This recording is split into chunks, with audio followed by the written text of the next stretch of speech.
चुनावी रंग में रंगे चिराग पासवान। रोड शो करने बेटा पहुंचे चिराग पासवान। रोड शो में कार्यकर्ताओं ने लगाए रामविलास अमर रहे के नारे।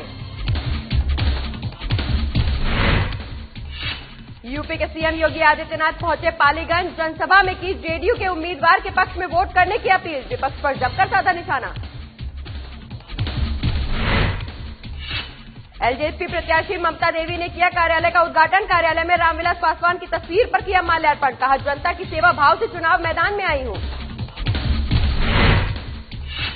नए कृषि कानून को लेकर कांग्रेस ने ग्रामीणों के साथ की बैठक। नए कृषि कानून के खिलाफ चलाया अभियान। कहा, बीजेपी में देश में चला रही हिटलरशाही।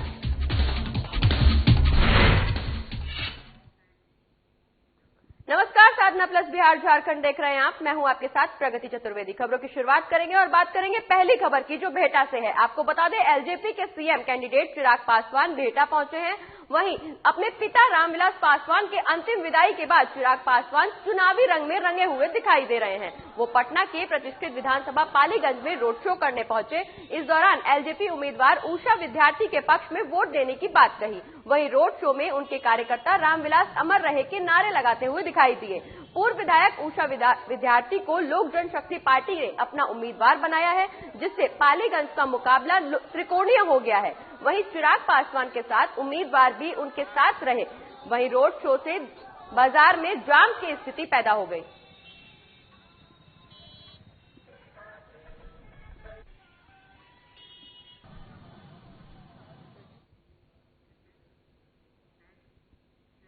अगली खबर मुजफ्फरपुर से है, जहां एक वीडियो सोशल मीडिया पर जमकर वायरल हो रहा है। आपको बता दें कि इस वीडियो में जेडीयू प्रत्याशी मोहम्मद जमाल ने सभा को संबोधित कर रहे हैं। इस दौरान मोहम्मद जमाल ने कांटी से निर्दलीय प्रत्याशी सह पूर्व मंत्री अजीत कुमार को खुले मंच पर मारने की धमकी देते हुए नजर आ रहे हैं और इसका वीडियो अब सोशल मीडिया पर तेजी से वायरल हो रहा है। वहीं निर्दलीय प्रत्याशी और पूर्व मंत्री अजीत कुमार ने कहा कि सोशल मीडिया से जानकारी प्राप्त हुई है कि एनडीए प्रत्याशी ने मुझे मारने की बात कही है। आदर्श आचार संहिता का समय है, कानूनी कार्रवाई होगी। बाकी जनता सब देख रही है, सब सुन रही है, तो इस धमकी का जवाब कांटी खुद जनता देगी। मुझे भी सोशल मीडिया के माध्यम से जानकारी मिली है कि एक कांटी विधानसभा क्षेत्र के एनडीए के उम्मीदवार हैं, वो हमारे घर पर चढ़कर मेरा हत्या कर देने का सार्वजनिक रूप से ऐलान कर रहे हैं। इस पर क्या एक्शन कुछ लेने वाले हैं? क्या एक्शन क्या होगा? जनता ने एक्शन लेगा। चुनाव में जनता एक्शन लेती है। अब ये सारा मामला हम जनता के हवाले करते हैं। जनता एक्शन लेगी और बाकी जो कानूनी प्रक्रिया है, जो आचार संहिता है, आदर्श आचार संहिता, ये सारा मामला हम देख रहे हैं।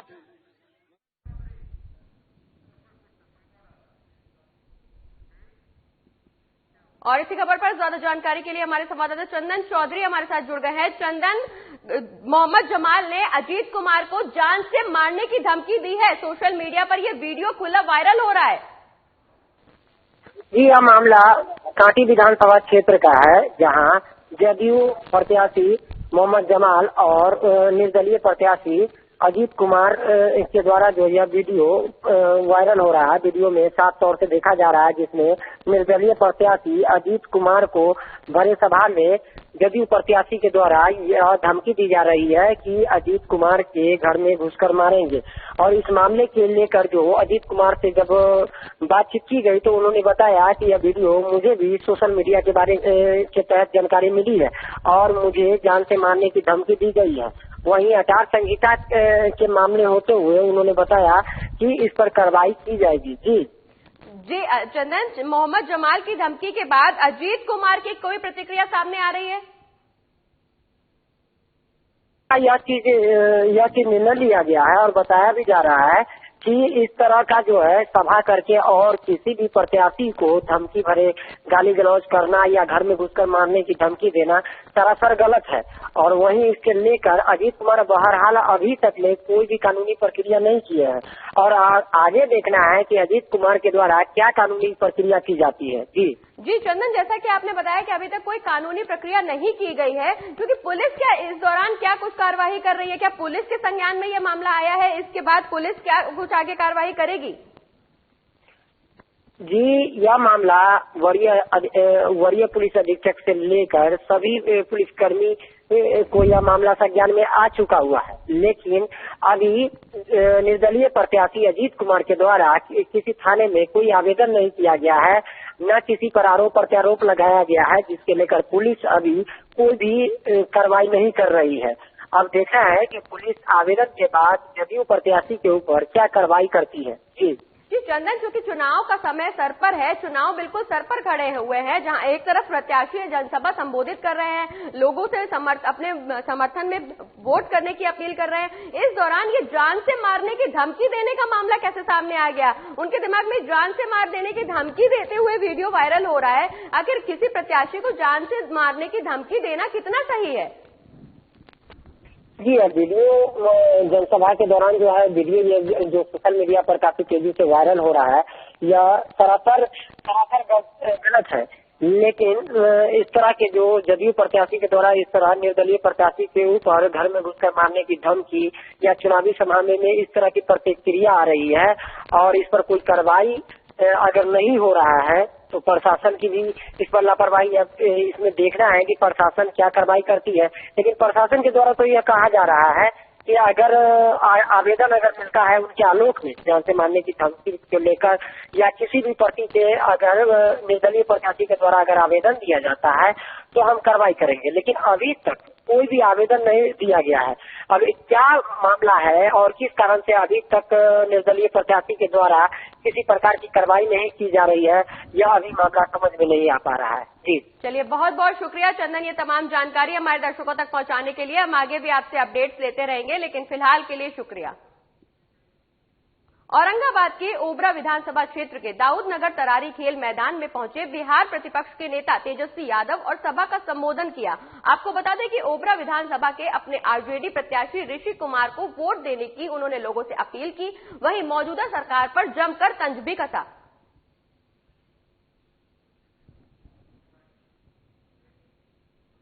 बेतिया के बड़ा रमना मैदान में बीजेपी के राष्ट्रीय अध्यक्ष ने जनसभा को संबोधित किया, जिसमें उन्होंने कहा कि पहले की राजनीति जात पात पर होती थी, लेकिन 2014 के बाद पीएम ने राजनीति के चाल, चेहरा और चरित्र बदल कर रख दिया है। इसी का परिणाम है कि तेजस्वी के पोस्टर से लालू का चेहरा गायब हो गया है। ये जागृत राजनीति में मोदी लाए हैं और अब तेजस्वी ने अपने पिता को ही भुला दिया है। इसी के साथ उन्होंने ये भी कहा कि रोजगार की बात तेजस्वी के मुंह से शोभा नहीं देती। उनके माता पिता ने पूरे बिहार को बेरोजगार बना दिया है। वहीं कोरोना में जब पूरा विश्व पीएम मोदी की तारीफ कर रहा था, तब राहुल गांधी पाकिस्तान की डफली बजा रहे थे। साथ ही उन्होंने ये भी कहा कि पीएम ने धारा 370 हटाई तो चिदंबरम बोल रहे हैं कि 370 को वापस लाएंगे।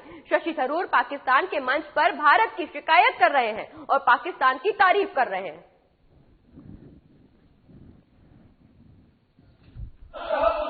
जब तक राज रहा शहाबुद्दीन दंडनाता रहा, जिस दिन ब्रिटिश आया शहाबुद्दीन जेल के पीछे हो गया। ये परिवर्तन आया इसको।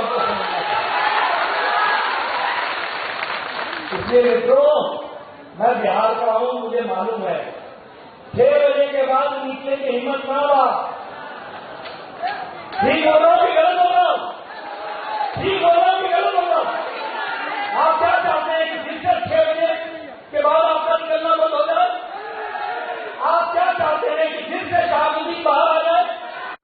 एक तरफ आरजेडी, जिसका किस्सा मैंने आपको सुना दिया है, पिता की तस्वीर हटानी पड़ी बेटे को, और क्या बोलता है मैं रोजगार दूंगा। अरे तुम्हारे चलते सारा बिहार पलायन कर गया और लालू उसको खुशी बनाता रहा और उसको अपना यूएसपी बना करके बैठे रहे लालू साहब। आज उनका बेटा बोल रहा है नौकरी देंगे। इसके मुंह से कौन सी बात शोभा देती है? तय तो कर लो। अरे नौकरी देने का काम किया तो नरेंद्र मोदी ने किया, नौकरी देने का काम किया तो नीतीश कुमार ने किया। ये ध्यान रखने की जरूरत है, ये हम आपको बता रहे हैं। नालंदा जिले के हरनौत विधानसभा क्षेत्र के लिए एलजेपी प्रत्याशी ममता देवी ने आज अपने कार्यालय का उद्घाटन किया। आपको बता दें कि इस दौरान उन्होंने कहा कि मैं जनता की सेवा भाव से चुनावी मैदान में आई हूं। हरनौत विधानसभा के लोगों के सुख दुख की घड़ी हो या विधानसभा क्षेत्र की समस्या हो, 24 घंटे लोगों के साथ सुख दुख में रहूंगी। इस दौरान एलजेपी प्रत्याशी ममता देवी ने हरनौत विधानसभा के तीनों प्रखंड हरनौत, चंडी और नगर नौसा में पार्टी कार्यालय के उद्घाटन की बात कही। कार्यालय उद्घाटन के बाद पार्टी के संस्थापक रामविलास पासवान की तस्वीर पर पुष्प अर्पित करते हुए उनके सपनों को साकार करने का संकल्प भी लिया। मौके पर उन्होंने कहा कि यदि उन्हें हरनौत विधानसभा क्षेत्र का प्रतिनिधित्व करने का मौका जनता देती है तो बिना भेदभाव हर किसी की परेशानी सुनूंगी और उसे दूर करने का हर संभव प्रयास करती रहूंगी।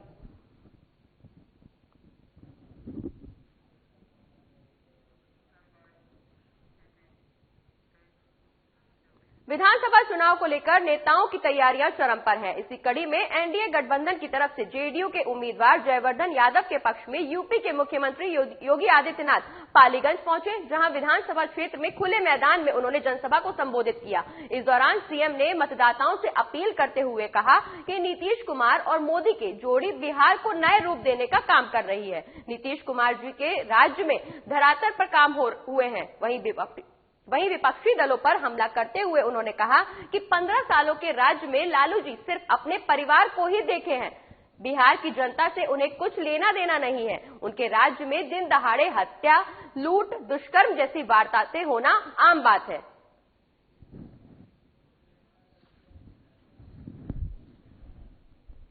उपाय है और इसके लिए दो ही कार्य, एक 2 गज की दूरी और दूसरा मास्क जरूरी। हमें इसका पालन करना होगा, लेकिन साथ ही साथ लोकतंत्र के इस महापर्व के उत्साह और उमंग को भी कम नहीं होने देना है और इस उत्साह और उमंग को और नई ऊंचाइयों तक पहुंचाने के लिए आज यहां पर मंच पर हमारे तमाम राष्ट्रीय स्तर के नेतागण मंच को संबोधन के माध्यम से आपका मार्गदर्शन भी किए हैं। लातेहार न्यू पुलिस लाइन में शहीद स्मरण दिवस का आयोजन किया गया। इस मौके पर एसपी सहित जवानों ने शहीदों को श्रद्धांजलि दी। आपको बता दें कि आयोजन में लातेहार एसपी प्रशांत आनंद समेत जिले के सभी आला अधिकारी और पुलिस जवान शामिल रहे। कार्यक्रम में वीर गति को प्राप्त हुए शहीद जवानों के चित्र पर एसपी समेत जिले के सभी जवानों ने श्रद्धांजलि दी। वहीं कार्यक्रम के बाद एसपी ने शहीदों के परिजनों से मुलाकात की और उन्हें सम्मान दिया। साथ ही उन्होंने परिजनों को आश्वासन दिया कि लातेहार पुलिस परिवार शहीदों के परिजनों के साथ हमेशा खड़ा रहेगा। इस दौरान उन्होंने शहीदों के परिवार की समस्याओं को भी सुना।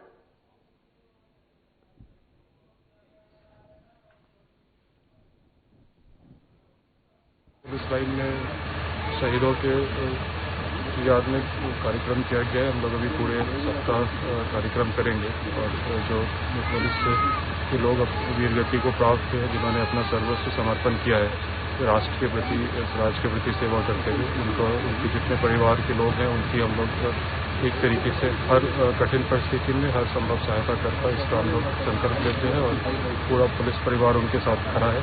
इस संकल्प को हम लोग दोहराएंगे। बिहार विधानसभा चुनाव जैसे जैसे पास आ रहे हैं वैसे वैसे जिले के सभी दलों के प्रत्याशी अपना चुनावी अभियान तेज करने में लगे हुए हैं। आज जिले के हरनौत विधानसभा सीट के लिए एलजेपी से ममता देवी और जन अधिकार पार्टी के प्रत्याशी संजय सिंह ने अपना कार्यालय का उद्घाटन किया। इसी प्रकार से राजगीर विधानसभा सीट के लिए विधायक सह कांग्रेस प्रत्याशी रवि ज्योति कुमार ने भी अपने कार्यालय का उद्घाटन किया। आपको बता दें कि इस दौरान नालंदा विधानसभा सीट के लिए जनतांत्रिक विकास पार्टी से प्रत्याशी कौशलेंद्र कुमार ने कार्यालय का उद्घाटन किया।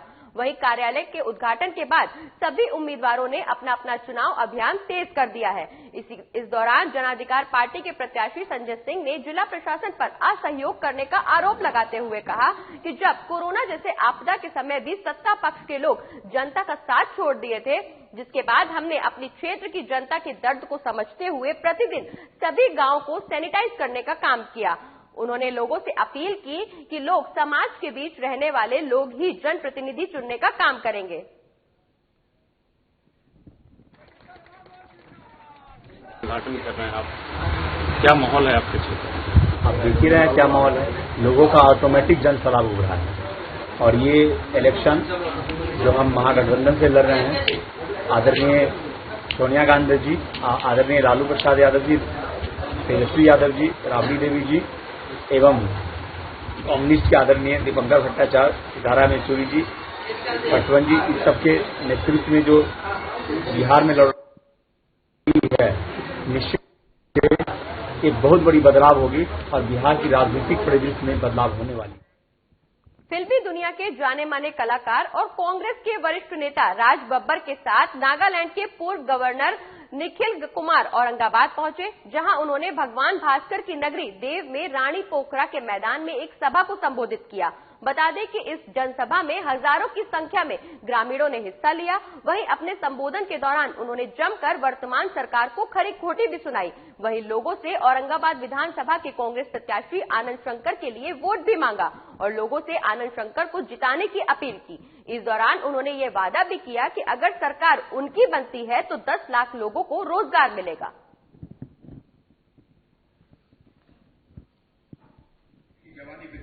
ऐसा ना हो कि मैं सिर्फ युवाओं को यहाँ पर कह के चला गया।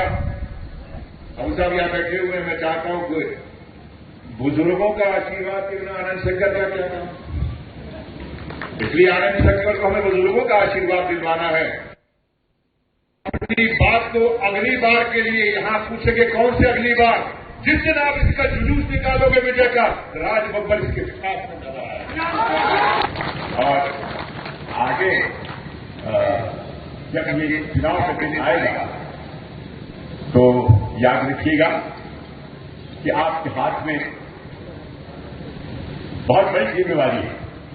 उस जिम्मेवारी को निभाने के लिए आपको कांग्रेस के वोट देना है। आप देंगे वोट तो आप सही काम करेंगे। आप देंगे वोट तो एक नई सरकार आएगी, नई सत्ता आएगी जो आप लोगों के लिए काम करेगी। खगड़िया के अलौली विधानसभा क्षेत्र से महागठबंधन के आरजेडी प्रत्याशी रामवृक्ष सदा ने अलौली विधानसभा के कई पंचायतों का दौरा किया। उनके साथ महागठबंधन के तमाम घटक दलों के नेता और कार्यकर्ता मौजूद रहे। आरजेडी प्रत्याशी रामवृक्ष सदा ने सोबनी, जलकौरा सहित कई गांवों का दौरा किया और लोगों से आशीर्वाद मांगा। वहीं महागठबंधन के आरजेडी प्रत्याशी रामवृक्ष सदा ने कहा कि क्षेत्र भ्रमण के समय लोगों का आशीर्वाद मिल रहा है और जनता का आशीर्वाद मिला तो अलौली विधानसभा के हर क्षेत्र में भरपूर विकास करेंगे। उन्होंने ये भी कहा कि हमारे नेता तेजस्वी ने पहले ही कैबिनेट में 10 लाख युवाओं को नौकरी देने का वादा कर दिया है।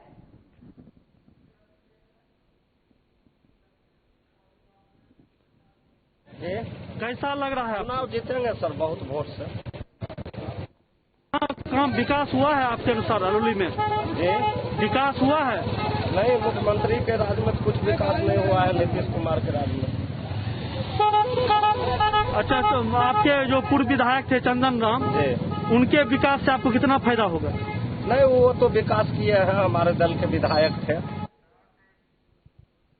मनिका विधानसभा क्षेत्र के विधायक रामचंद्र सिंह के गृह पंचायत मंगरा गांव में बिजली विभाग के खिलाफ ग्रामीणों का आक्रोश देखने को मिल रहा है, जहां सैकड़ों की संख्या में ग्रामीण पूर्व मुखिया सूरजदेव सिंह और सामाजिक कार्यकर्ता कन्हाई सिंह के नेतृत्व में पैदल मार्च निकाल रहे हैं और बिजवा कार्यालय पहुंचकर सहायक अभियंता को मांग पत्र सौंप रहे हैं। वहीं ग्रामीणों का कहना है कि एक लाभुकों को 2-2 कनेक्शन जारी कर दिए गए हैं, जिसकी शिकायत करने के बाद भी विभाग के द्वारा इस मामले में अब तक कोई कार्रवाई नहीं की गई है। वहीं सामाजिक कार्यकर्ता कन्हाई सिंह ने बिजली विभाग के द्वारा लगातार ग्रामीणों के साथ मनमानी करने का आरोप लगाया है, जिसके बाद प्रखंड विभाग अधिकारी से आश्वासन मिला और फिर प्रदर्शनकारी ग्रामीण वापस लौट गए।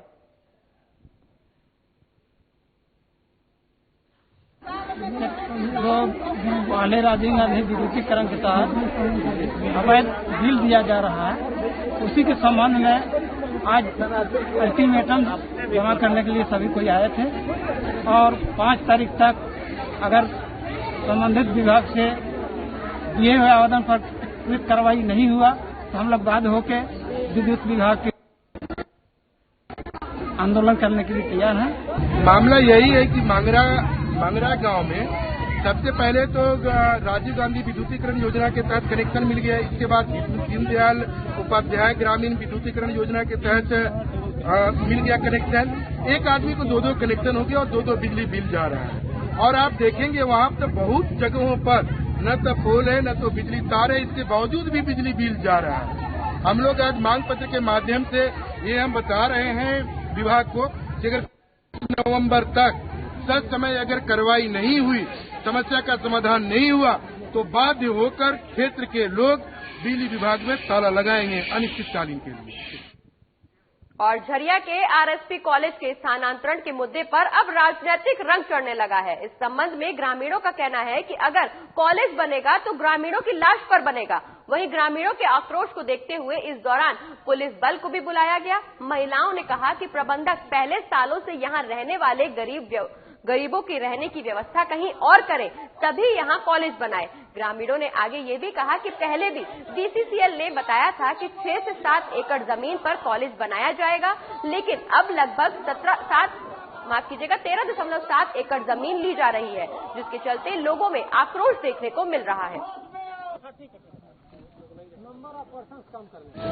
उपायुक्त महोदय के निर्देशानुसार हम लोग पहुंचे हुए हैं जमीन को देखने के लिए किस स्थिति में जमीन है, कितना जमीन फ्री है, कितना जमीन में कौन सा भवन बना हुआ है, उसी का जांच करने के लिए। अस्थायी आरएसपी कॉलेज को यहाँ शिफ्ट किया जा रहा है, अस्थायी है या अस्थायी बनेगी? आरएसपी कॉलेज स्थानांतरित करने के लिए ही बीसीसीएल के द्वारा प्रक्रिया अपनाई गई है, तो उसी के लेकर के हम लोग ये तो बच्चों के साथ खिलवाड़ ही हो रहा है, ये कहना कह सकते हैं। मगर हमारी नई वर्तमान जो विधायिका जी है, उनकी पहल से जो भी कार्य हो रहा है उन्हीं की पहल से हो रहा है, और जो भी कॉलेज के बारे में जो भी स्टेप लिया गया है उन्हीं के आदेशानुसार चल रही है। कॉलेज झरिया में जो है तो वो 2 से 3 एकड़ में है, तो यहाँ 13 एकड़ क्यों मांगा जा रहा है?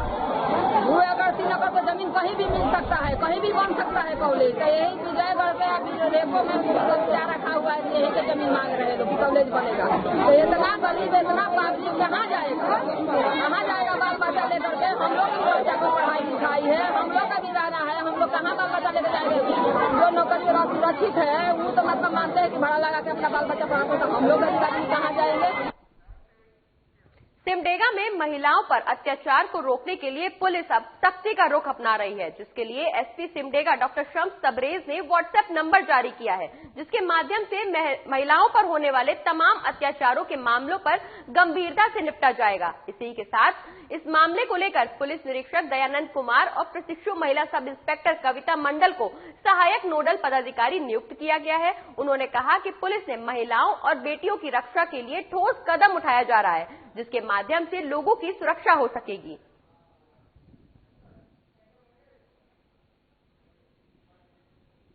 बालिकाओं के विरुद्ध अत्याचार एवं प्रताड़ना पर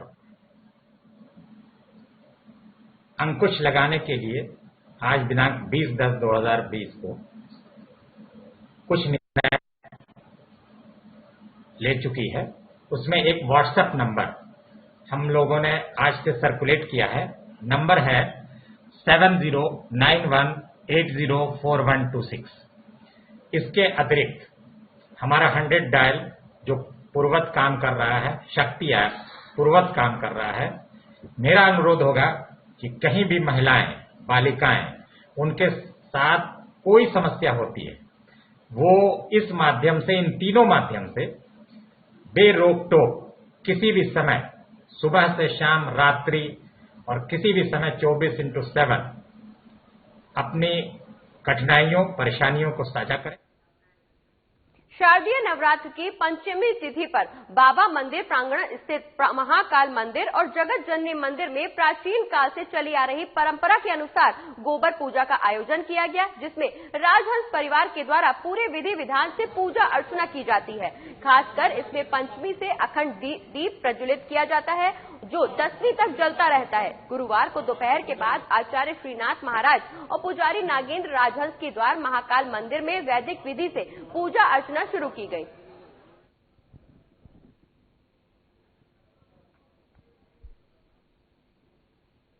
मंदिर में गह्वर पूजन होती है, वह जो है गिद्धौर स्टेट, गिद्धौर महाराजा की तरफ से होता है और पहले होता था, अब तो हमारे बाबा बैद्यनाथ मंदिर की तरफ से होता है।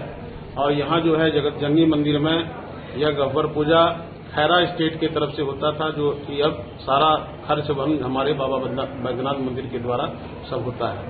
यह गह्वर की मतलब है गुप्त जो है गुप्त रूप, गुप्त तरीके से यहाँ पर माता का दुर्गा जी का आराधना होता है।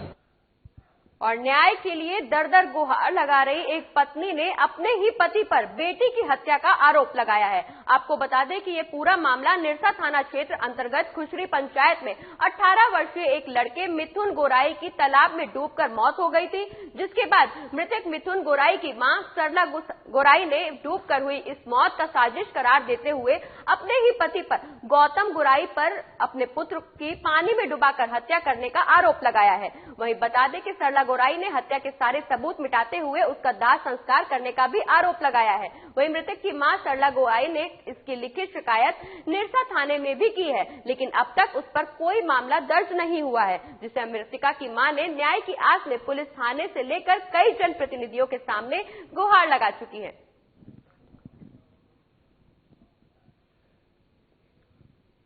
ये लड़की है जो आपका भालकुड़िया गांव में शादी हुआ है। विगत 18/8 को उनके पुत्र को उनके पति द्वारा पानी में डुबा के मार दिया गया है, जिसकी सूचना हम स्वयं थाना गए थे, परंतु थाना के बड़ा बाबू द्वारा हम लोग का जो था हम लोग की घटना की उसका लिखित दिए थे, लेकिन ले नहीं रहे हैं और अभी तक हम लोग उसका प्रयास कर रहे हैं देने के लिए, लेकिन आजकल करके हम लोग को टाल रहे हैं। दूसरी घटना वो स्वीकारने की घटना हुई ही नहीं, ऐसी बोल के हम लोग को टरका दिया जा रहा है। शेखपुरा के सरकारी महकमे में उस वक्त हड़कंप मच गया जब देखरेख की टीम ने कृषि विभाग कार्यालय में अचानक छापेमारी कर दी। आपको बता दें कि देखरेख टीम ने शेखपुरा कार्यालय में घूस लेने वालों पर नकेल कसने के लिए छापेमारी की। इस दौरान टीम ने कार्यालय से 20,000 रुपए के साथ कृषि विभाग के हेड क्लर्क रविंद्र कुमार को गिरफ्तार किया है। वहीं पूरे मामले के बारे में डीएसपी बीके वर्मा ने मीडिया से बातचीत की और बताया कि उन्होंने मामले की जानकारी कृषि समन्वयक सुनील कुमार ने विजिलेंस टीम को दी थी, जिस पर कार्रवाई करते हुए शिकायत दर्ज कर ली गई है। निगरानी की टीम मामले की जांच पड़ताल कर रही है।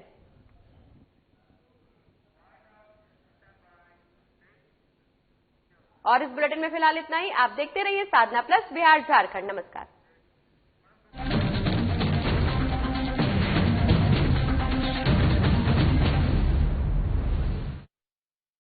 आपकी ये वुडन फ्लोरिंग सिर्फ दिखती अच्छी है या कुछ खूबियां भी हैं? ये है